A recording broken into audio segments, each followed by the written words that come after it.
ജീവനക്കാരുടെ ശമ്പള പരിഷ്കരണത്തിനായി 12ാം ശമ്പള കമ്മീഷനെ നിയമിച്ച് സംസ്ഥാന സർക്കാർ. മുൻ chief secretary doctor VP. Joy 12ാം ശമ്പള പരിഷ്കരണ കമ്മീഷൻ ചെയർമാൻ.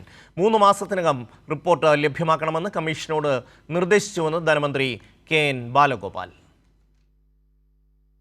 ഷീജ ചേരുകയാണ്. ഷീജ, എന്തൊക്കെയാണ് ശമ്പള പരിഷ്കരണ കമ്മീഷന്റെ വിശദാംശങ്ങൾ?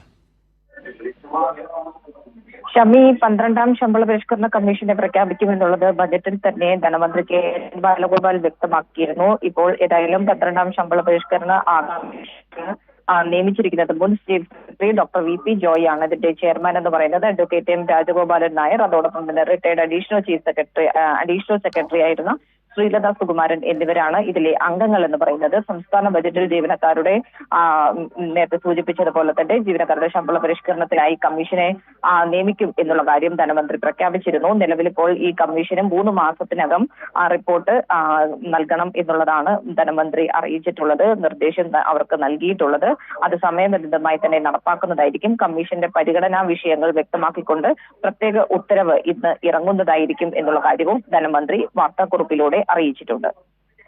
12ാം ശമ്പള പരിഷ്കരണത്തിനുള്ള കമ്മീഷനെ സംസ്ഥാന സർക്കാർ നിയോഗിച്ചിരിക്കുന്നു. ഷീജയാണ് വിശദാംശങ്ങൾ നൽകിയത്.